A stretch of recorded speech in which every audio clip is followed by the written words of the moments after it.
Well, here's another new therapy session, but this one isn't so much a therapy session as it is an analysis of the world we live in, and at least in the United States, some of the causes and conditions for the way people think and behave on an aggregate scale, meaning a wide perspective, and some of the elements that have gone into play to achieve that. You know, if you read the book The Underground History of American Education by John Taylor Gatto, The Dumbing Down of America, that will give you a good understanding of the educational conditioning process that Americans have been subjected to. And there's no debate on the issue. They're just facts. And then I think what most people should be able to do, I know what I did, was I took a look at that and asked myself, okay, how have those conditioning methods used by education affected my perception of my reality? How did they instruct me to think about things? And how did I buy into that, even though some of those were wrong? And I think what you'll come away with is a very, well, you might get a little pissed off. I know I did. I still am about it, to a degree. And I think you have every right to be pissed off. And if you're not, I think something's really wrong with you. You should be pissed off that people intentionally and willfully intended to instruct you improperly so they could maintain control over you. You know, human beings naturally will revolt to oppression from outside sources. And then I think what you've begun to see is that the social engineers of the United States, at least, and in some respects the world, those that are in control, have done this willfully and intentionally to your detriment, so they can maintain a level of control over you that they ought not otherwise have, for their own purposes that have nothing to do with your own self-actualization. So, you know, I call that trap a construct, and all of the elements within it, academia, law, the legal system, the Supreme Court, the legislature, the presidency, the Constitution, all of these elements are within that construct. And they're flawed. They're woefully flawed. They don't take into account the effects from the conditioning that we've been put under. You know, and like I said before, you know, it's natural to revolt against oppression.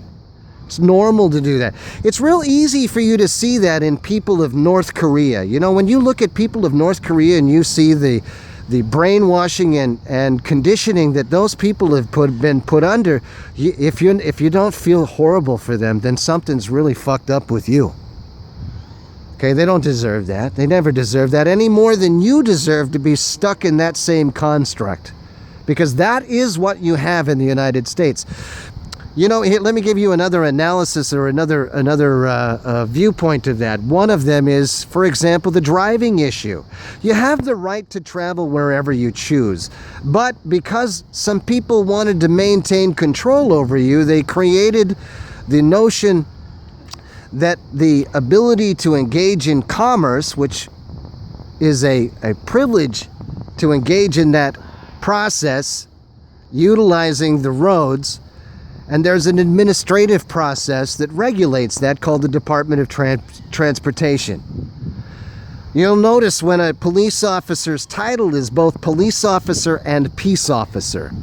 As a peace officer, he takes the role of a constable, like, for example, to breach the peace of the state that you live in. You're breaching the peace, so that becomes a criminal act to breach the peace. So a constable with the title of peace officer is given certain authority to intercede in those circumstances. Now, for the process of engaging in this privilege called transportation, that's a police officer. And the regulatory authority is granted by a manner of government instituted by men. Whereas the right to travel is an intrinsic right that government has a duty to protect. It doesn't grant you that right. Its duty and function is to protect that right. But what they've done is they've used the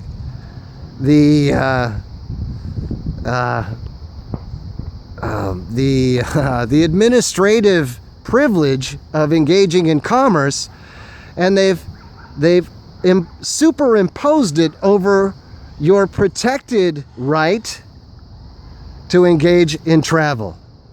This is a mechanism of oppression. This is not a lawful and legitimate use and purpose of the driver's license in the first place.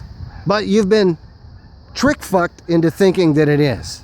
I use that expression for lack of a better term at the moment. So clearly you have the color of law being superimposed over a protected right. So, for example, when the officer comes up to you, and the reason this is important is because as a constitutional protection, you have a presumption of innocence until proven guilty. Under the regulatory act of driving in commerce, the burden is that you are guilty until proven innocent. So the burden shifts. The burden is exactly the opposite, in this case, from your constitutionally protected right of the right to travel. So when government uses that for the purpose of extorting the people, stealing from you, and then the burden is flipped back onto you, that the reason that there is no culpability on them is because you are the one that has the duty to enforce your own right, rather than them having a duty to protect your right, to ensure that they do not abuse that protected right. So this is the fucking garbage that you live in the United States. And these social engineers have a full handle on these mechanisms of law. They know exactly what the fuck they're doing. The legislatures, the senators, the congressmen, the judges, the attorneys, they fucking know what's going on. You know, if not, they suspect it. But listen, you know what's going on, because when people are oppressed, whether you consciously understand the dynamics of the crime that's being committed against you, whether you understand the intricacies or not, emotionally, spiritually, subconsciously, you know that something is definitely seriously wrong. And you don't know what to do about it. Well, what to do about it is to get out from underneath that construct, okay? And is to force them out into the open by discussing these things openly and honestly, and putting them out on the table where they are no longer allowed to demonize you. Look at what they're doing. They're using traffic fucking laws to murder people. A man going for his wallet, and all of a sudden you have an officer pumping fucking 12 rounds into him at point fucking blank range. You have police officers under the, that are supposed to be peace officers, murdering people, a 105-pound woman with a butter knife, for fuck's sake. What the fuck, man? This is oppression, okay? This is an illegitimate power in play. And you know what? Me personally, fuck those people. And if you're a police officer and you engage in this, and you know, you can discount everything that I'm saying. I don't really give a fuck, but you know what? The truth is the truth, and I don't give a fuck whether you like it or not. If you and your criminal organization continue to murder the civilian populace, you're going to find yourself in a casket. Because people, especially Americans, are not going to tolerate it. You've gotten away with it for a little while. But, you know, you're already beginning to see more police officers ambushed. Like I fucking said fucking a year ago that was going to happen. Why? Because it's your choice and your lives. You refuse to police your own ranks. And you've given yourself a free pass on murdering the citizenry. That's why your police officers are getting ambushed in cars and other places. Do those individual people deserve it? No. Not according to my I don't know whether they were engaged in doing the other thing or not. But you're leaving people no choice but to strike out you as a group rather than individuals. Because the judges and the attorneys, the legislatures, the rest of you fuckers are just as guilty. The police are just your brawn. You're the fucking brains behind it. And your unions, the power of your unions to pay off legislatures and then to influence legislation to your own ends. So, you know, my suggestion to you is if you're in that occupation, go find a different occupation until it gets cleaned up. Maybe then you could come back with a measure of integrity. Because what's happening in that particular occupation, because that's what it is, it's not your social identity as a human being, it's a goddamn occupation. And you know what? When you look into the things that I'm sharing with you, and you find out the truth about these things and how they're utilizing the color of law to oppress and fuck people over, that makes you guilty. That makes you a criminal. So, it is a criminal enterprise designed to and implemented against the people.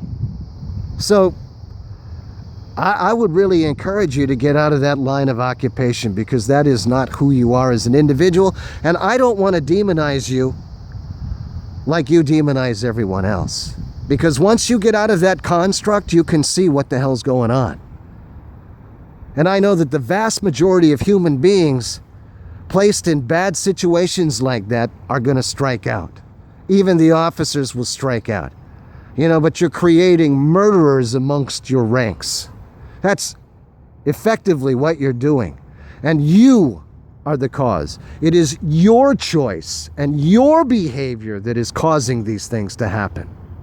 So, anyway, so get out of that construct. Let's deal with it out in the open. And we'll start to look at the way these behaviors affect people.